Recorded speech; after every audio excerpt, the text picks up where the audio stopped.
कैसे हैं आप लोग? उम्मीद है आप लोग बहुत अच्छे होंगे। ठीक है, आज हम आप लोगों के लिए हिंदी चैप्टर 2 लेके आए हैं। ठीक है, जिससे एग्जाम में क्वेश्चन 100% छपता है। ठीक है, आप लोग देखिएगा, एक भी क्वेश्चन आप लोग से नहीं छूटेगा। ठीक है, देखिए चैप्टर 2 जो है आपका कहानी है। ठीक है, इसका जो लेखक है नलिन बिलोचन शर्मा है और चैप्टर का नाम है विश्व के दांत।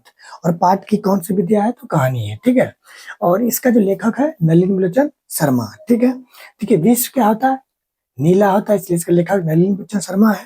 इसका पिता रमावतार है और ज्येष्ठ पुत्र थे नलिन बच्चन शर्मा जो है इसका बड़ा बेटा था। ठीक है, और माता इसका रत्नावली शर्मा है। और जन्म इसका 18 फरवरी 1916 में हुआ था, क्योंकि 1916 में भीमराव अम्बेडकर पीएचडी भी किया था, उससे भी याद रहेगा ये। मृत्यु इसका 12 सितंबर 1961 में हुआ था। ठीक है, और जन्म स्थान इसका बदरघाट पटना है। ठीक है, और इसका रचना जो है प्रमुख इंपोर्टेंट जो एग्जाम में आता है वो है दृष्टिकोण, मापदंड, साहित्य तत्व इत्यादि। और भी कुछ रचना है जो कि इम्पोर्टेंट नहीं, जब से सबसे ज्यादा पूछा गया दृष्टिकोण। उम्मीद है ये आपको समझ में आ गया। ठीक है, आगे देखिए, आप यहाँ कुछ चित्र देखते होंगे। ठीक है, हम चित्र के माध्यम से आपको कुछ समझाना चाह रहे हैं। ठीक है, देखिए इसमें एक रईस व्यक्ति था, गिरधर लाल। ठीक है, उसी के यहाँ मैनेजर मैनेजर का काम कर रहा था गिरधर लाल। ठीक है, मैनेजर का काम कर रहा था। ठीक है, उसका फैक्ट्री में। ठीक है, ये जो सेन साहब है इसका पत्नी है, ये दंपति दंपति पत्नी को कहता था। ठीक है, कोई नाम इसका नहीं रखा गया। ठीक है, इसका इसको जो है ना 5 पुत्री हो गया। ठीक है, स्वाभाविक बात है, आज हमारे समाज में अगर किसी को 5 पुत्री हो जाता है तो उसको बोलता है कि लगभग ये गरीब हो गया, क्योंकि बिहार में दहेज प्रथा एक प्रमुख कारण बना हुआ है। ठीक है, इसलिए बेटी होना अभिशाप समझते हैं। ठीक है, जबकि बेटी सौभाग्य से होता है। ठीक है, घर की लक्ष्मी होती है, लेकिन ये सारा व्यक्ति को समझ में नहीं आता है। उसी तरह गिरधर लाल के कितने बेटी थे? 5 बेटी थे, लेकिन ये तो पैसे वाले थे। ठीक है, ठीक है, ध्यान दीजिएगा। बड़ी बेटी का नाम था इसका सीमा, दूसरा बेटी का नाम था रजनी, तीसरा आलो था, चौथा शेफाली, पांचवा आरती। सबसे छोटी आरती थी, सबसे बड़ी सीमा थी। ठीक है, याद रखिएगा। ठीक है, और एक देखिए, पांचों बेटी पर एक बेटा हुआ। ठीक है, जिसका नाम था कासू, बोले तो खोखा। ठीक है, ध्यान दीजिएगा। खोखा बंगाली भाषा है। ठीक है, बंगाली भाषा में बच्चे को बोला जाता है खोखा और बच्ची को बोला जाता है खोखी। ठीक है, ध्यान रखिएगा। ठीक है, और देखिए किसी के यहाँ अगर 5 बेटी वगैरह अगर बेटा हुआ है तो उसके लिए पूरी तरह से छूट होता है, उसको उस पर थोड़ा से भी कोई भी प्रतिबंध नहीं लगाया जाता है। ठीक है, लेकिन उसके बेटियां जो था उसमें विशेष प्रकार का सेन साहब अपने घर में प्रतिबंध लगा रखे थे कि बेटियां उसका हंस नहीं सकती है, खेल नहीं सकती है, पढ़ नहीं सकती है। ठीक है, उसका मतलब था कि लड़कियां जो होती है घर की कठपुतलियां होती है, वो घर के लिए ही होती है। ठीक है, और बेटे को क्या बनाना चाहते थे सेन साहब और दंपति दोनों? चाहते थे कि हमारा बेटा बिजनेसमैन और इंजीनियर बने। ठीक है, इसके लिए इसको किसी प्रकार के स्कूल में भर्ती नहीं किया था। ठीक है, और इसको खुद से घर पे ही पढ़ाने का प्रयास किया था। ठीक है, ये कोई भी चीज तोड़ भी देता था ना तो सेन साहब कुछ नहीं बोलते थे कि इंजीनियर बनना चाहता था इसलिए प्रयास कर रहा है। ठीक है, एक बार टायर का पंक्चर भी कर दिया था टायर को, तो फिर भी उसको कुछ नहीं कहा गया था। ठीक है, और देखिए ये जो गिरधर लाल था इसी का बेटा था मदन। ठीक है, ये बहुत बदमाश था। ठीक है, इसलिए इस कहानी का जो नायक है मदन है। ठीक है, अब देखिए इस सेन साहब का एक गाड़ी था, बड़ी व्यक्ति है तो चलने के लिए गाड़ी चाहिए। उस समय इसका नाम था गाड़ी का एस्टिमल इंड। ठीक है, और ये गाड़ी उसका 7,500 का था। ठीक है, और ये गाड़ी का जो कलर था काला था। ठीक है, ध्यान रखिएगा, पूछा जाता है एग्जाम में। ठीक है, अब देखिए एक बार जो है ना बस्ती पे गाड़ी लेके आ गया था बस्ती। ठीक है, तो सभी बच्चे देखने गए तो उसमें मदन भी गया था। तो उस समय मदन जो छूने का प्रयास किया था, तो ड्राइवर जो है ना, ड्राइवर को इसमें ड्राइवर का जो शब्द होता है इसमें सोफर प्रयोग किया गया। ठीक है, ड्राइवर शब्द का विलोम क्या होता है? सोफर। सोफर का मतलब क्या होता है? ड्राइवर, याद रखिएगा। ठीक है, तो मदन को कुछ कहा तो मदन और ड्राइवर में कुछ बतावती हो गया। तो दूर से सेन साहब कहा था कि ऐसे ही लड़के आगे चल के बदमाश और गुंडे चोर बनते हैं। ठीक है, तो ये बात किसने कहा था? सेन साहब कहा था। ठीक है, अब देखिए इसमें हुआ क्या, ये जो खोखा है और मदन है इसके बीच में विवाद होते रहता था। ठीक है, तो पहले एक बात हुआ क्या, इस सेन साहब के यहाँ एक पत्रकार आया जो उसका मित्र था। ठीक है, तो पत्रकार बोला कि हम अपने बच्चे को बड़े इंस्टीट्यूट में पढ़ाते हैं। ठीक है, तो ये बोला कि हम अपने बच्चे को घर में ही पढ़ाते हैं और उसको इंजीनियर और बिजनेसमैन बनाना चाहते हैं। तो ये बात जब ये बोला, मतलब उसका मित्र पत्रकार, तो कि न घर में पढ़ के कैसे इंजीनियर बन जाएगा, तो ये सब बात जब रखा तो इस बात सुन करके सेन साहब व्यंग रह गए थे। ठीक है, तो क्वेश्चन पूछा जाता है किसके बात सुन के व्यंग रह गए थे सेन साहब, तो ये बात सुने थे पत्रकार महोदय का। ठीक है, कौन सा महोदय का? एक पत्रकार था। कौन थे?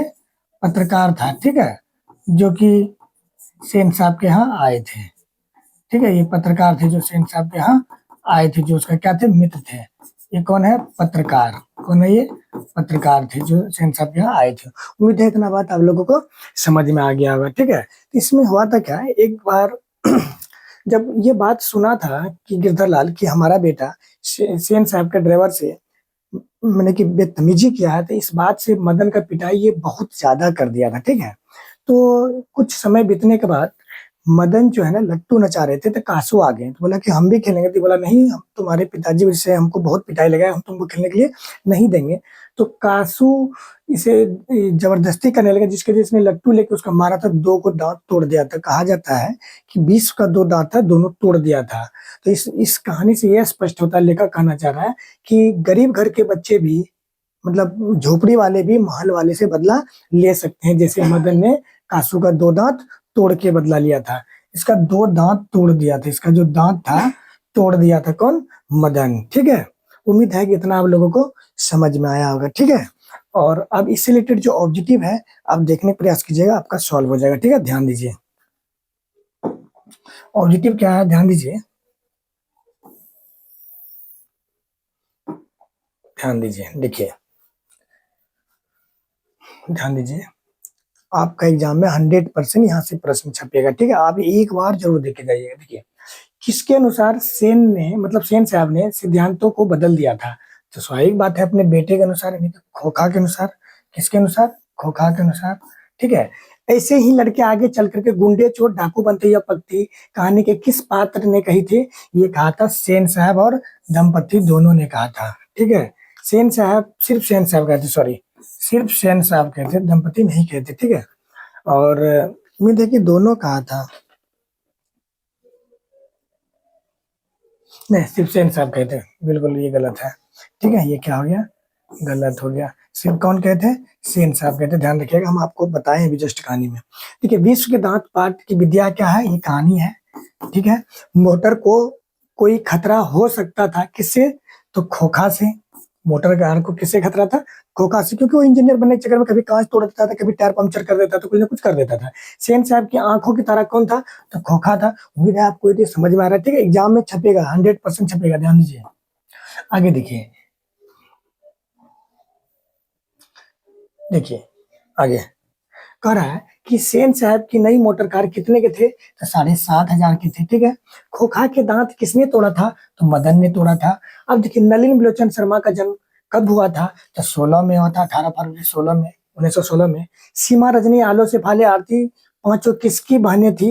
ये तो खोखा की बहन थी। उम्मीद है आपको समझ में आता होगा। ध्यान दीजिए, विश्व के दांत कहानी के रचयिता कौन है? तो नलिन बिलोचन शर्मा है। ठीक है, देखिए, मदन के लिए क्या खाना मामूली बात हो गया था?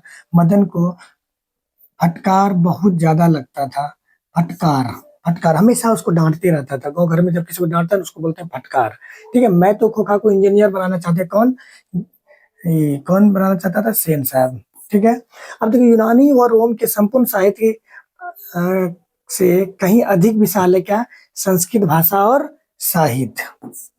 ठीक है, ध्यान दीजिएगा, साहित्य। ठीक है, आगे देखिए, सेन साहब की पांचों लड़कियां कैसी थी? तो सुशील थी। ठीक है, और ध्यान दीजिए, लेखक नलिन बिलोचन शर्मा की माता का नाम क्या था? तो माता का नाम था रत्नावती शर्मा। ठीक है, मदन किसका बेटा था? मदन गिरधर लाल का बेटा था। किसका था? गिरधर लाल का बेटा था। देखिए, विश्व के दांत शीर्षक पाठ किस कहानी से संग्रह लिया गया है? ये किस कहानी से लिया गया है? तो विश्व के दांत तथा अन्य कहानियों से लिया गया। ध्यान रखिएगा, वकीफ शब्द का अर्थ क्या होता है? ध्यान दीजिएगा, वकीफ शब्द का अर्थ होता है आपका, इसका अर्थ होता है सभ्यता। वकीफ शब्द का अर्थ होता है सभ्यता, ध्यान रखिएगा। देखिए, विश्व के दांत शीर्षक पाठ के कहानी का संग्रह से लिया गया है। ये विश्व के दांत की अन्य कहानी से, देखिए बार बार क्वेश्चन रिपीट होता है, ध्यान दीजिएगा।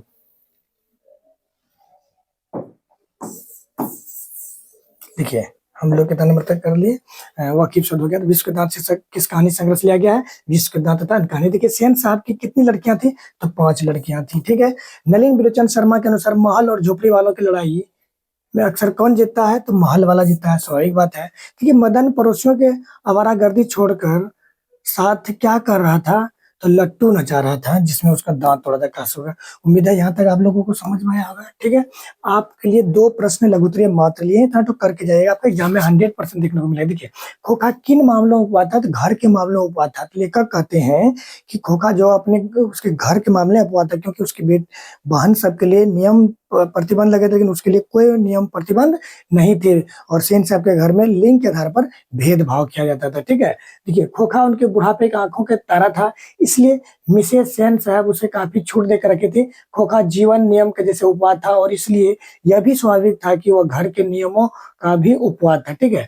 विश्व के दांत शीर्षक कहानी के नायक कौन थे, तर्कपूर्ण। देखिए विश्व के दांत की कहानी का मदन ऐसा पात्र है जो अहंकारी और अहंकार को नहीं सहन करता है, बल्कि उसका स्वाभिमान जागृत होता है, और वह खोखा जैसे बालक को कठोर दंड देकर वर्षों से दबे अपने पिता की आंखों भी खोल देते हैं। और संपूर्ण कहानी में मदन की क्रांतिकारी भूमिका है, अतः इसका नायक मदन है। उम्मीद है आप दोनों प्रश्न को याद कर लीजिएगा, आपका एग्जाम के लिए मोस्ट वीवीआई साबित हो सकता है, ठीक है। आज इस वीडियो में यहीं तक हम लोग बात करेंगे, ठीक है। नेक्स्ट तीसरा चैप्टर का वीडियो लेकर के हम बहुत जल्द आएंगे, ठीक है। धन्यवाद।